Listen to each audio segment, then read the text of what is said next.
Muchas gracias, buenos días, gracias por la invitación. Bueno, primero destacar que la enfermedad tromboembólica radica una gran importancia en el paciente hospitalizado. Tiene consecuencias devastadoras, puede producir eventos tromboembólicos como el tromboembolismo pulmonar, trombosis venosa profunda y dejar secuelas como el síndrome posttrombótico, como vemos en la foto en el recuadro inferior. ¿Por qué es importante? Porque es la mayor causa prevenible de mortalidad y morbilidad intrahospitalaria, ¿ya? Es lo que más podemos prevenir como morbilidad en el hospital. Puede dar cuenta de TEP fatales, eventos tromboembólicos en las extremidades inferiores o TEP no fatales, pero que generen mayor estadía hospitalaria y mayores complicaciones y eventos trombóticos recurrentes. Lo que dice la evidencia es que incluso en pacientes que han fallecido en hospital en autopsias, hasta un 10% en las autopsias dan cuenta de TEP cuando se han analizado las causas de muerte. Y en ausencia de tromboprofilaxis, incluso en pacientes en global pueden haber eventos tromboembólicos hasta un 15% para TEP y casi un 2% en TEP, ¿ya? Y lo que se ha visto y lo que se empezó a ver con algunos estudios y posteriormente metaanálisis ya hace varios años es que la tromboprofilaxis farmacológica reduce la morbilidad de estos pacientes, ¿ya? Históricamente se ha considerado que el riesgo tromboembólico está asociado a pacientes ortopédicos como la señora María o pacientes quirúrgicos, politrauma, pero lo importante para nosotros como internistas es que hasta el 75% de los eventos tromboembólicos ocurren en el servicio de medicina. Esta puerta la conocen varios y cuando uno entra en esta puerta como paciente, el riesgo de tener una trombosis globalmente llega hasta 8 veces más. Se sabe este problema, existen muchas recomendaciones, guías internacionales, y a pesar de que el tema es un problema reconocido, se sigue haciendo mal la tromboprofilaxis en todo el mundo. Esta es una tabla, un cuadro en el cual se hizo un estudio en todo el mundo y se hizo una encuesta de cómo hacían tromboprofilaxis tanto en pacientes médicos y quirúrgicos. Y se vio que en los pacientes médicos menos de un 40% adhería a tromboprofilaxis en pacientes con indicación. Los cirujanos, paradójicamente, lo hacían bastante mejor que nosotros, 60% casi. Es importante para indicar tromboprofilaxis los factores de riesgo, ¿ya? Estos se asocian a enfermedades agudas que conllevan un riesgo protrombótico por el estado inflamatorio, como el infarto, la insuficiencia cardíaca, la sepsis, enfermedades respiratorias agudas, reumatismo activo, también condiciones clínicas del paciente como la edad mayor, tener cáncer, tener antecedentes de eventos tromboembólicos, terapia hormonal, obesidad, y también condiciones genéticas que en la actualidad se pueden diagnosticar más frecuente y son de una prevalencia no tan infrecuente como pensábamos, como las trombofilias hereditarias también o la hiperfibrinogenemia. Viendo las guías de recomendación, en la penúltima guía del Colegio Americano de Médicos del Tórax, la tendencia inicial era como darle profilaxis a casi todos los pacientes, y esto se resumía en pacientes que estaban hospitalizados, tenían movilidad reducida y tuviesen algún factor de riesgo protrombótico, falla cardíaca, falla congestiva o enfermedades como sepsis, condiciones neurológicas agudas, etc. Con esto, el nivel de evidencia era alto, 1A, y casi todos los pacientes entraban en este grupo. Esto es reciente, hace menos de 10 años. Pasó el tiempo y se fueron realizando metaanálisis y se vio que si bien efectivamente dar tromboprofilaxis disminuye el riesgo de eventos tromboembólicos, disminuye la morbilidad, también se asocia un aumento de eventos hemorrágicos, y muchos de ellos mayores, ¿ya? 4 por 1000 pacientes tenían eventos hemorrágicos mayores, que significa fallecer o tener compromiso de riesgo vital que implica una terapia y un manejo activo. Por lo tanto, avanzando ya, la recomendación es de profilaxis y considere, pero evalúe el riesgo. El ACP, el NOM 11, sus recomendaciones nos sugiere que a cada paciente evaluemos riesgo trombótico, pero también evaluemos riesgo de sangrado, ¿ya? Y la segunda recomendación es que cuando el paciente tenga indicación y esta indicación supere el riesgo de sangrado, utilicemos heparina para otorgar profilaxis farmacológica. Las recomendaciones actuales es que en pacientes con alto riesgo de trombosis venosa profunda se recomienda la utilización de heparinas de bajo peso molecular o heparina no fraccionada o fondaparinux en alto riesgo. Y en pacientes de bajo riesgo no se recomienda utilización de profilaxis mecánica, justamente por lo que veíamos que hay pacientes que pueden tener un riesgo hemorrágico asociado a esta indicación. Entonces la pregunta, ¿cómo vemos si esto es alto o bajo riesgo? Busquemos la manera de evaluar riesgo en cada paciente. Se han desarrollado sistemas de puntuación, score prospectivos, analizando en pacientes hospitalizados con sus factores de riesgo quienes tienen mayor o menor riesgo de sufrir una trombosis en los próximos 90 días. El score de Padua es el score prospectivo que está más validado para esta indicación, asignándole un puntaje a los pacientes hospitalizados por sus factores de riesgo. Se vio que los pacientes que tenían más de 4 puntos tenían un riesgo elevado. En este gráfico, en esta tabla, vemos que los pacientes de bajo riesgo, es decir, menos de 4 puntos, tenían un muy bajo riesgo de tener trombosis venosa profunda en la hospitalización ya 90 días, un 0,3%. Sin embargo, los pacientes que tenían alto riesgo de trombosis, mayor o igual a 4 puntos, y que recibían profilaxis tenían un 2%, pero los pacientes que no recibieron profilaxis, esta incidencia de eventos tromboembólicos subió hasta un 11%. Es decir, este score nos permite dirimir bastante bien qué paciente se va a beneficiar de tromboprofilaxis y qué paciente no. Las dosis y los fármacos recomendados y validados para esta indicación son las heparinas no fraccionadas, que es la heparina sódica estándar, que está en todos los hospitales, de 5.000 cada 8 o cada 12 horas, y las heparinas de bajo peso molecular. En Chile disponemos de dalteparina y de enoxaparina. Y también están los pentasacáridos como fondaparinux, que ya no disponemos en el mercado de este fármaco. Estos fueron los estudios, resumiendo, que demostraron que la utilización de profilaxis farmacológica servía, tanto enoxaparina, dalteparina y fondaparinux, y todos disminuyen el riesgo relativo de eventos tromboembólicos en el paciente hospitalizado en torno a un 50%. No hay ninguna preferencia de uno sobre otro. También tenemos la profilaxis no farmacológica, que es muy importante y aplicarla en todo paciente. La movilización precoz, esto es una indicación que tenemos que aplicarla en cada paciente hospitalizado, tiene más beneficios que el evento trombótico, obviamente. Movilización activa y pasiva, y también métodos mecánicos.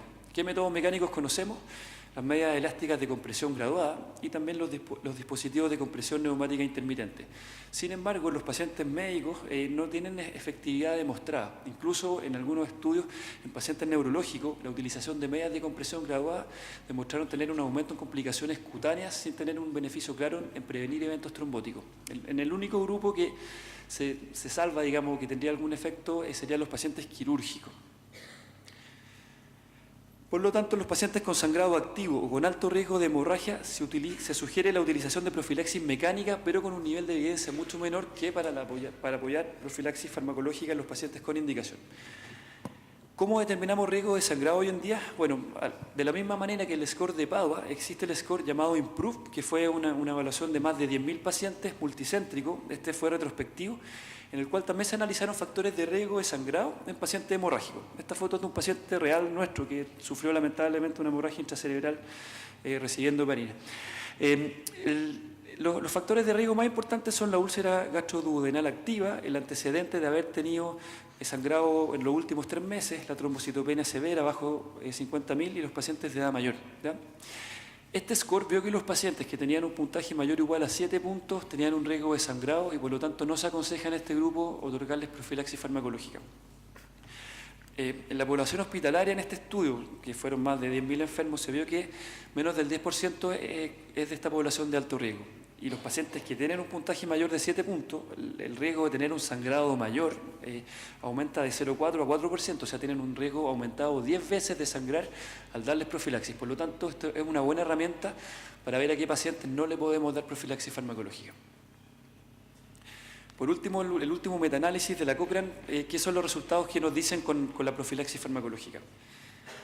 Heparina contra placebo disminuye la incidencia de trombosis venosa profunda, ¿ya? Desde el punto de vista de mortalidad global, no hay un impacto significativo en la mortalidad al dar versus no dar. Hay un aumento en el sangrado mayor que logra ser significativo. Y cuando comparamos heparina de bajo peso molecular versus heparina no fraccionada, hay una menor incidencia de trombosis venosa profunda cuando se utilizan heparinas de bajo peso molecular. Por lo tanto, si tenemos que elegir entre heparinas no fraccionadas o heparinas de bajo peso molecular, la que sea, ¿ya?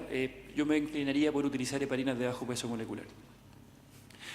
En medicina ustedes saben que tenemos escenarios complejos y no todos los pacientes son iguales. Tenemos pacientes obesos que la dosificación muchas veces es complicado, nefrópatas crónicos, pacientes con cáncer, adultos mayores, accidente cerebrovascular. Y muchos de estos grupos generan cierta preocupación con la utilización de profilaxis farmacológica. 5 minutos.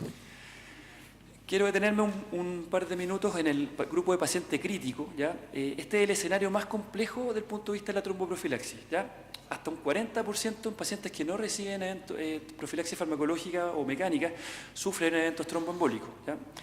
Un 5 a un 10% llegan a producir algún tipo de evento tromboembólico, incluso recibiendo algún tipo de profilaxis, y a su vez son pacientes que coexiste un alto riesgo de sangrado. Las guías también sugieren la utilización de profilaxis farmacológica y también el mismo concepto que en pacientes de alto riesgo de sangrado, utilizar profilaxis mecánica hasta que el riesgo hemorrágico se controle y podamos darle profilaxis farmacológica. El otro concepto importante que corre mucho en todos los pacientes, pero especialmente en el paciente crítico, es la importancia del inicio precoz. Este estudio, el estudio PROTECT, que evaluó el uso de dalteparina en paciente crítico, y lo que se vio, esto es un apéndice del estudio, que los eventos tromboembólicos ocurrían en los primeros días de la hospitalización del paciente. Piensen en un paciente inflamado, un paciente séptico, un paciente politraumatizado, donde su condición proinflamatoria está muy activa en los primeros días mientras se va resolviendo toda la condición. Por lo tanto, en el paciente grave, en el paciente crítico, cuando tiene indicación, debemos iniciarla cuanto antes. En la falla renal aguda en el paciente crítico también se evaluó el uso de heparinas de bajo peso molecular en pacientes críticos, ¿ya? Y se demostró que no hubo bioacumulación, ¿ya? Siempre hay algunas aprensiones con las heparinas de bajo peso molecular respecto a que el paciente, como no filtra, tengan más acumulación y sangre, ¿ya? Sin embargo, la incidencia de eventos trombóticos y de sangrado no fue diferente al porcentaje habitual y no se demostró bioacumulación por la medición de anti-10. Este gráfico muestra que a distintos días de administración de dalteparina hasta el día 18 no hubo mayor bioacumulación por medición de anti-10 a las 4 horas de administrado el fármaco, que es la hora donde debemos evaluar el uso de heparina y los niveles, ¿ya? Ya en pacientes nefrópatas crónicos se evaluó según el clearance de creatinina su incidencia tanto de TEP fatales como sangrado fatal, ¿ya? En los pacientes renales, en la medida que disminuye su clearance, aumenta la incidencia tanto de sangrado mayor como de falla renal. Sin embargo, la incidencia de TEP fatal es mucho mayor a la incidencia de sangrados fatales. Por lo tanto, los pacientes nefrópatas independientes del clearance deben recibir algún tipo de profilaxis farmacológica cuando tienen indicación, y según el clearance vamos a ver qué fármaco le podemos otorgar. Los pacientes con cáncer, nuestro grupo también evaluó la importancia de la indicación de tromboprofilaxis y se vio que los pacientes que no recibieron tromboprofilaxis farmacológica estando hospitalizados en el hospital clínico tuvieron 5 veces más riesgo de tener complicaciones trombóticas. Por lo tanto, son un grupo que debemos darles profilaxis también. En una revisión que hicimos el año pasado, a modo de resumen, aquí está una tabla de recomendaciones. En la población general, heparina, enoxaparina o dalteparina es una alternativa válida. Si disponemos de heparinas de bajo peso molecular, inclinémonos por esta. En los pacientes obesos, las dosis no difieren, salvo los pacientes con IMC mayor a 50. En estos pacientes, y en base a información de población bariátrica, vemos que dándoles 40 cada 12 de enoxaparina o 7.500 de dalteparina, podríamos dar una profilaxis correcta sin tener mayor riesgo de sangrado. En los pacientes con enfermedad renal crónica, en general, con clearance sobre 30 no tenemos diferencia en cuanto a la indicación.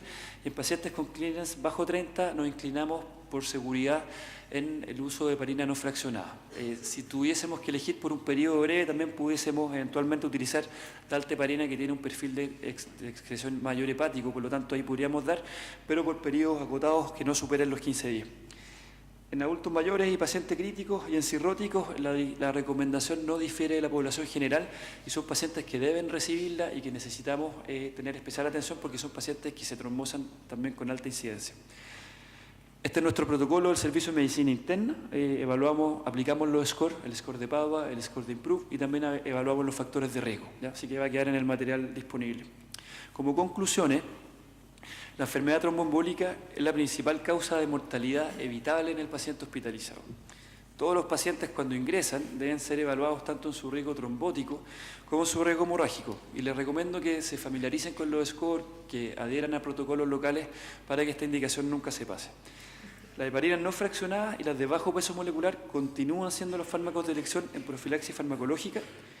Y la utilización de profilaxis en nuestro medio es comparable con lo reportado en la literatura. Por temas de tiempo no lo mostré, pero nosotros evaluamos cómo hacíamos la profilaxis en el hospital y nos dimos cuenta que solo un 50% realizaba profilaxis farmacológica correcta. Por lo tanto, es una tarea que tenemos que ir mejorando para mejorar esta indicación. Así que es fundamental también contar con protocolos de tromboprofilaxis a nivel local, a nivel institucional. Muchas gracias.